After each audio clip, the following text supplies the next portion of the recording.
So this video is going to cover several different topics containing functions. Starting off, how do we tell when given an equation the domain of a function? How do we work algebra functions? How to add, subtract, multiply, and divide functions together? How do we do composite functions, combinations? And then also ending with domains of composite functions is what we're going to focus on with this video here. So to kick us off, we are talking about the domain of a function. Now, keep in mind when we think about the domain of the function, I'm just going to put up a basic quadratic function right over here. And when we talk about the domain of a function, we're talking about the span of all the x values for that function. So we're specifically talking about the x-axis, a left and a right movement. And kind of just think, to yourself, ask yourself, if I had to describe how far this graph or like how much space this graph takes up, right, in the grand scheme of things, if I'm just looking left and right, how far does this graph go? Well, this is a quadratic equation with no holes here on its graph, and we do have arrows at either end. And those arrows tell us that this is going to keep going and going and going and going, and it's never going to stop. The domain of this function would be negative infinity to positive infinity. It's going to cover the entire expanse of the x-axis. And when we're given a visual, it is a lot easier to tell what a domain of a function is when we're given a visual. But what about when we're given equations? Do we know how to take a look at the equation and figure out what is the domain of that function? So that's going to be the first thing that we're going to talk about here in this video here is the domains of just typical functions here. So just like the example I just talked about here, the domain of a function is typically negative infinity to positive infinity, except when you have the following two exceptions here. The first being a rational function. Now think about it real quickly here. Why would a rational function not be negative infinity to positive infinity? What makes these two different?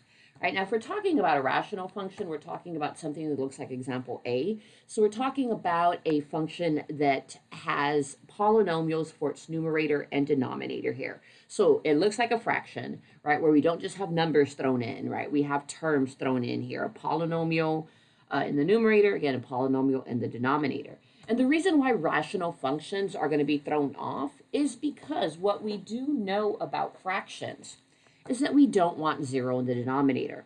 If we have 0 in the denominator of our fraction, it is undefined. So we do not want that, right? So if this denominator were to equal 0, that would throw off this function. It would give us possible holes or, different things going on here. So we need to account for that. So then how do we find the domain of a rational function? Well, to find the domain of a rational function, set the denominator equal to 0 and solve. Now, when you do that, again, you're going to want to take whatever the denominator is. So x squared minus 2x minus 3. Set it equal to 0 and solve. Now, your denominators could look all sorts of different ways. Here I have a trinomial, but what if I had, like 5 over 7x or something like that? You would just take the 7x, set it equal to 0, solve this type of thing. What if my equation or my rational function looked like this, right? I had 10x over 2 is equal to 0. You set your denominator equal to 0 and solve. Well, this isn't going to work here. We don't have a variable. We have nothing to solve here. There's no way for 2 to turn into a 0, which that actually means there's no way to turn the denominator into a 0.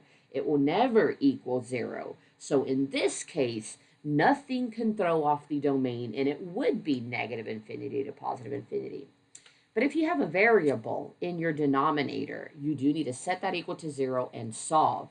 What you get for your solutions are going to be restricted values of your domain. So the answers I get here, this is not my domain. My answers represent what would make my denominator equal 0, what I do not want in my domain. My domain is everything except for those restricted values. Now, let's go ahead and finish solving this here. I have a quadratic equation here, right? Our x squared minus 2x minus 3 is equal to 0. And the first technique you want to try and go to in solving a quadratic equation is to factor it. All right, so let's set up our parentheses. We know x times x should give us this x squared here. Right? Factors of 3 that add or subtract to get us this 2 right over here. Well, 1 times 3 is a 3, and 3 minus 1 is a 2. The minus is going to go with the 3, and the plus is going to go with the 1. Split your factors up, set them each equal to 0, and solve. So I get that x is a negative 1, and x is a positive 3. Now again, this is not my answer here. This is what I do not want in my domain. So I like to draw a little line graph here to kind of just give us a visual. All right, what this is telling us is that at a negative 1 and at a 3, think of it as having like a hole in our domain. We do not want these values, but everything else is okay. So if we shade everything except those two values, right? Interval notation is always written. Domain is always written in interval notation. So what would the interval notation of this look like? That is our solution. Again, the domain is everything except for these two values. So the whole domain except negative 1 here and a 3.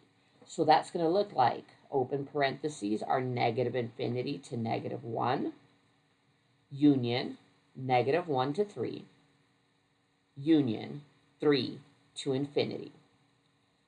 All of this here would be our domain. Another way to write that and set builder notation, so open your curly brackets, all x such that x does not equal negative 1 and a 3 is a secondary way you can note the same thing.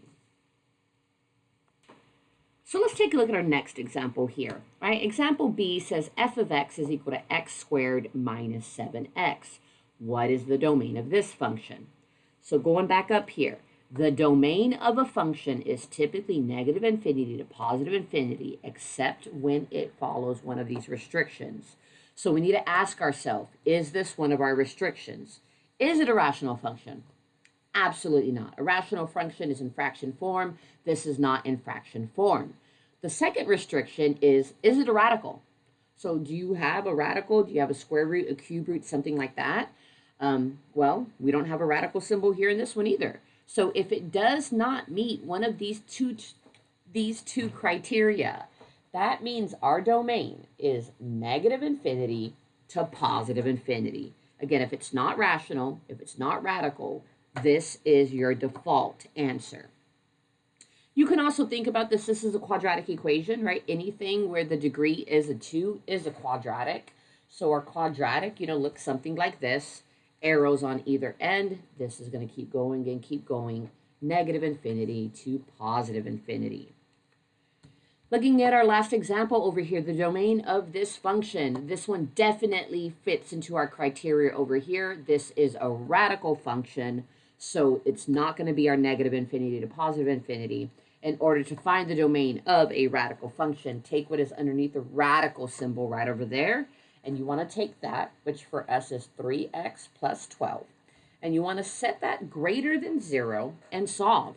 Our answer here in interval notation will be the domain of our function. Subtract 12 on either side to get 3x is greater than negative 12. Divide each side by 3. And x is greater than a negative 4. So interval notation, our domain, and again, if you want to draw yourself a little mini line graph, you definitely can. So we're going to have a whole or a necessary, we want everything greater than negative 4, so that means everything to the right of negative 4. So or parentheses, negative 4, all the way to positive infinity, close parentheses. So negative 4 to infinity for that domain. So let's talk about algebra of functions. So algebra of functions is just function notation on how to add, subtract, multiply, and divide two functions together. So for example D, right over here, we're given two functions. We're given an f of x and we're given a g of x. And what we're going to be asked to do here, take f plus g of x, that's supposed to say f minus g of x, and then f times g of x. So we're going to add them together. We're going to subtract them together. And then we are going to multiply them together. We're just going to do all three calculations here. That's all this is talking about. Take f of x and g of x, add them up. F of x and g of x, subtract them. F of x and g of x, multiply them. We're not going to do the division one for this particular example here. So for adding two functions together, take the first function, your f of x, which is x squared plus 7x, and you're going to add it to your second function, which is the 2x squared minus x minus 3. The only reason I'm putting those as a parentheses just to differentiate between the difference of f of x and g of x. There's nothing special going on with those parentheses. We're just adding these two things together. In order to add two polynomials together, we are just combining like terms. So let's find our like terms. X squared plus 2x squared. Well, one of these plus two of these gives us 3x squared. 7x minus 1x, so 7 minus 1 leaves us with a 6x. And then, let's see, I don't have a number here, but I do have this minus 3 here that needs to drop down. So f plus g of x is 3x squared plus 6x minus 3. Let's subtract them now. Now, I will say, just historically, most students do tend to make a few more mistakes with the subtraction than do with the addition. So let's make sure that we pay special attention here to what we're doing. We're going to take f of x, and we're going to subtract it to g of x. Now, f of x is x squared plus 7x. We are going to subtract g of x, which means we're subtracting all of g of x. So we need to make sure that g of x is wrapped in parentheses. And go ahead and put g of x there, 2x squared minus x minus 3. So here we have f of x minus our g of x. The most important thing, you want to remember to distribute that minus sign. So think of that as a -1 in front of those parentheses. We do need to distribute it to the second polynomial. The first one is fine. There's no minus sign in front of it. That one we could just drop down. X squared plus 7x. Distributing this minus makes that minus 2x squared plus x plus 3. Again, keep in mind your double negative rule there. Now we can combine like terms. 1x squared minus 2x squared. So 1 minus 2 is a negative 1x squared. 7x plus 1x is going to give us an 8x, and drop down that plus 3 there in the end. Let's multiply these together now. So now we're going to take f of x, which is x squared plus 7x. We're going to multiply it times our g of x here. So binomial times a trinomial. I'm just going to distribute this. So we're going to take the x squared, distribute it to the second polynomial, then take the 7x, distribute that. Then we'll combine like terms. Distributing the x squared times 2x squared. So 1 here times 2 gives that a 2. X squared times x squared is x to the 4th. Keep in mind, add those exponents. X squared times negative x. 1 times negative 1 is a negative. X squared times x is x cubed. X squared times minus 3 just gives us a minus 3x squared.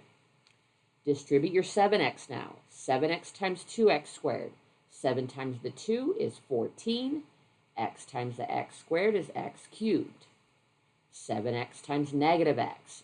Positive times negative makes that a negative 7. X times x, x squared. And then we have 7x times negative 3, which is going to give us a negative 21x. Combine like terms. Drop down the 2x fourth. It's the only x to the 4th. Here we have negative 1x cubed plus 14x cubed. So negative 1 plus 14 is 13x cubed. Negative 3x squared minus 7x squared. Negative 3 minus a 7 is negative 10x squared. And then drop down your minus 21x over here. That is what you get when you multiply those two functions together. The next topic that we're going to talk about here is compositions of functions, so composite functions here. So before I go into these definitions here, I want to just give you a very, very basic example here. So if I give you the equation, y is equal to 2x minus 3, and I tell you that x is equal to 2, and I ask you to evaluate this. This is asking you to take the 2, plug it in for x, simplify it here. So it'd be 2 times 2 minus 3, right? 4 minus 3, which is a 1. Or we've learned function notation where we could say the same thing. Instead of calling this y, we can call this f of x is equal to 2x minus 3. And we can simply just say, hey, find f of 2. And that's just telling you to plug 2 in into x, simplify. You still get a 1. It's asking you to do the same exact thing. All right, so I want you to think about that. If I ask you to find f of 2, you're taking 2, plugging it into x for that f of x function right over there. So these composition functions, what they're asking us to do, they're asking us to take f of g of x. Also can be written f of g. Right? Finding f of g is asking you to evaluate. So we're going to take f of x and we're going to plug in for x. But what we're plugging in, instead of like plugging in a 2 in for x, we're plugging in all of g of x. G of x is a whole equation. So what this would be asking us to do is to take this entire equation here, plug it into x in the other one. G of f of x is just the opposite, vice versa here. They're asking us to start with g of x. And for this equation, we're going to plug in f of x. So this go around, we would take f of x, this entire thing, plug it in for these individual x's here. All right, that's what f of g of x is asking us to do. G of f is asking us to do. So let's actually see what that would look like here. So example E, we're given f of x, we're given g of x.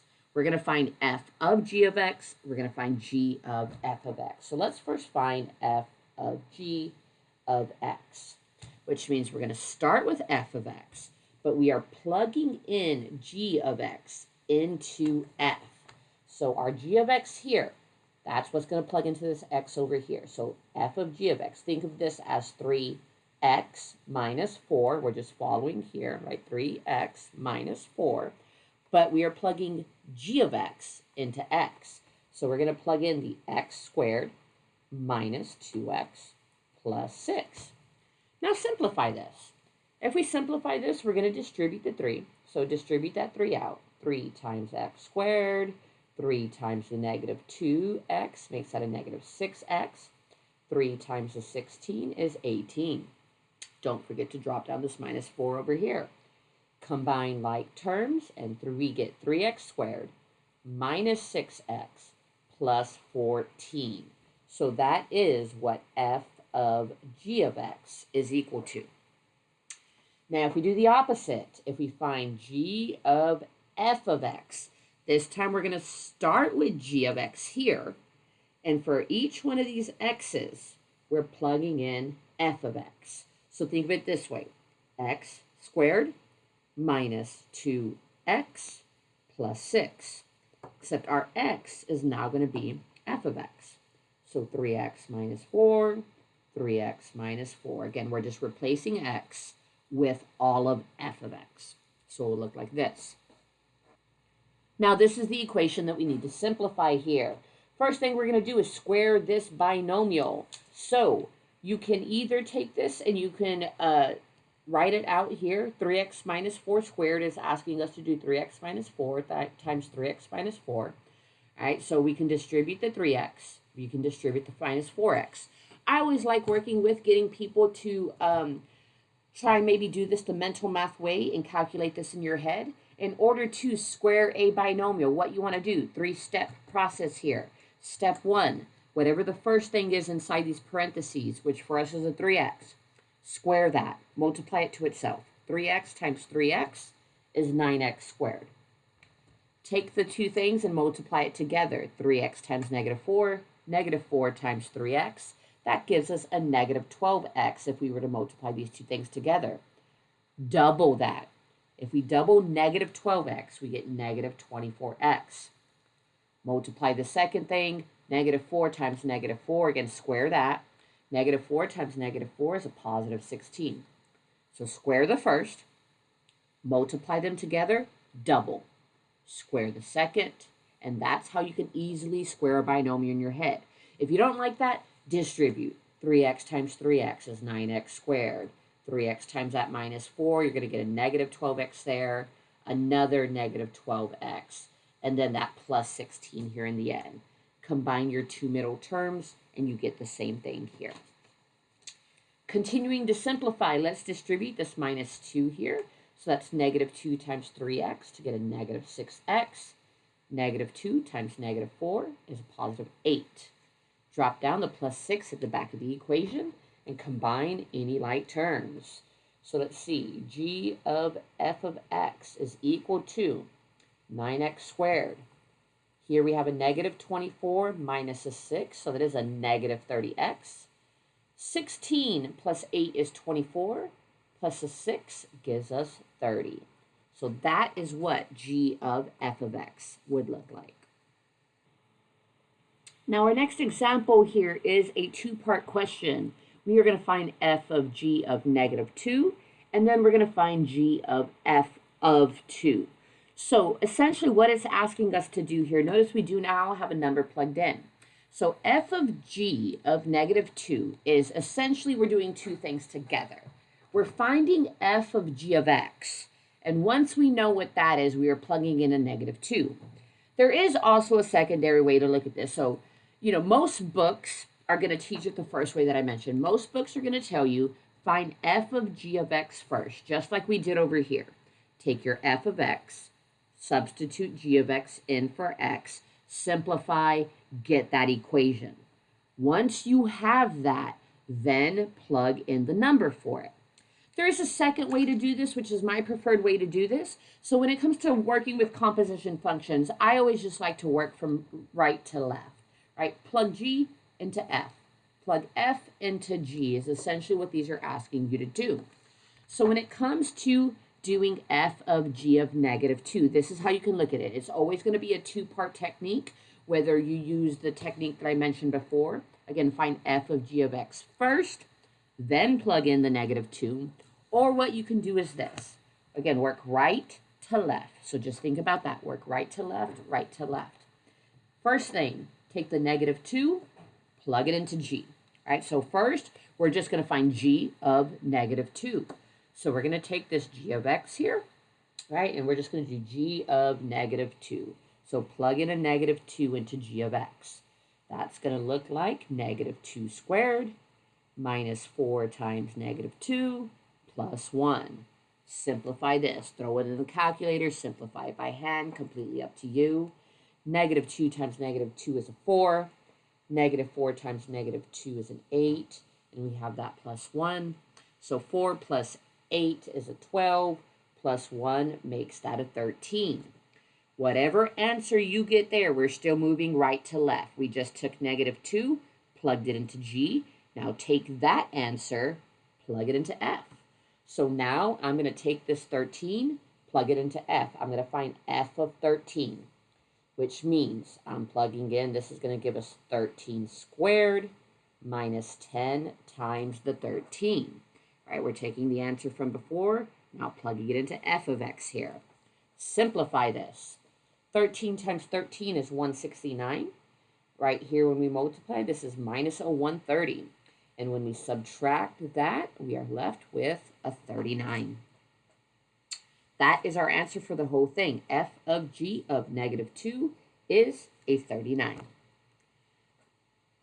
So if we do the same thing for our second example here, for this one we are finding g of f of 2, which again, remember, right to left, right to left.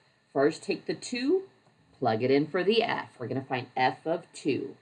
So I'm going to take f of x, and I'm going to plug in 2 in for the x and simplify.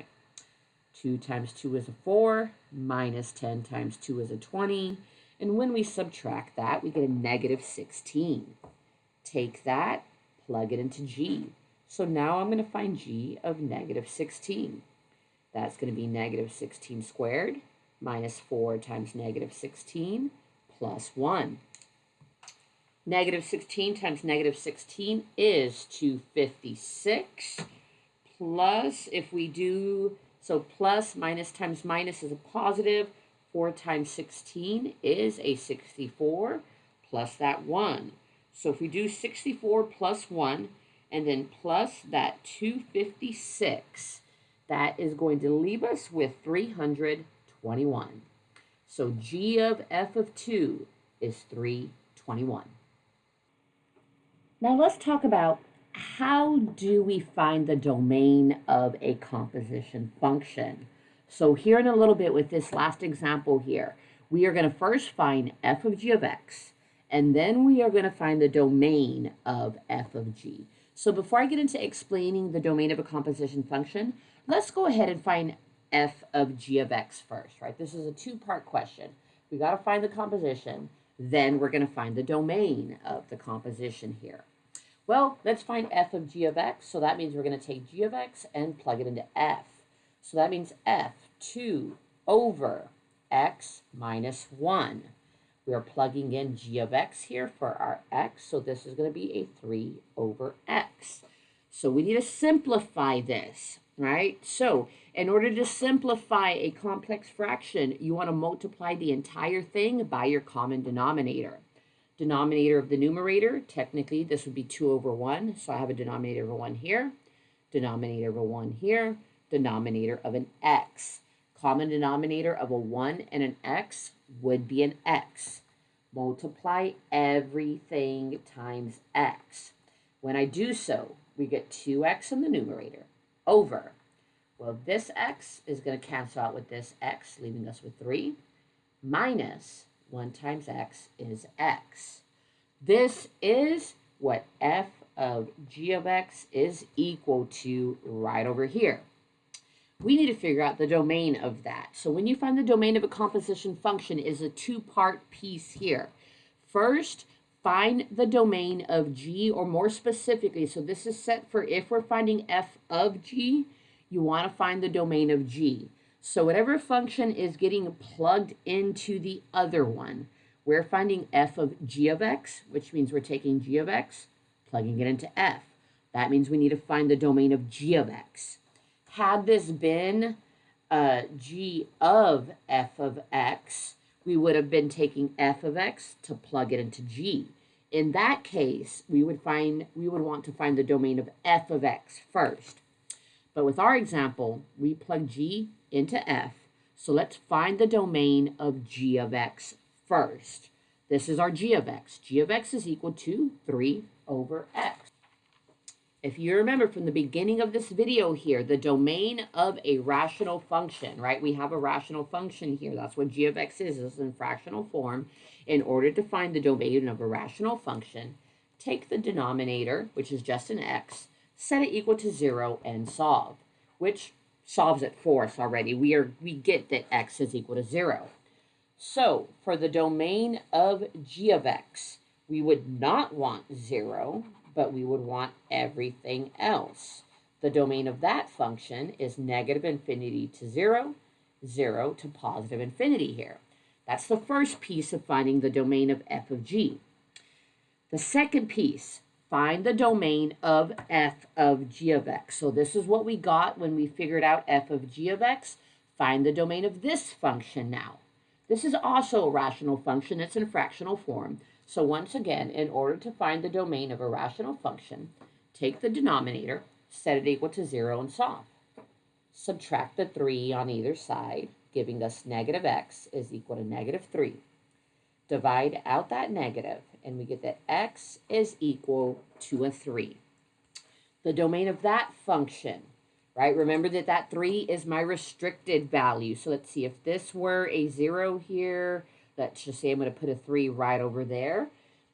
So we don't want 3 as part of our domain, but everything else is fine. The domain for f of g of x, our solution here is going to be a combination of these two. A combination of the domain of g, and then a combination of the domain of f of g of x. We want to put both of these together. So if we take a look at these two graphs, think about kind of just merging them into one. If I had to squish these two graphs together, right, I'm going to drop down this hole here that we have at 0. I'm going to drop down this hole here that we have at 3. But everywhere else is shaded in our graphs, right? We were only missing the 0 from this one and then the 3 from this one. So this is what our domain would look like. It's everything except the 0 and the 3 that we got from these. That's going to look like negative infinity to 0, union 0 to 3, union 3 to positive infinity.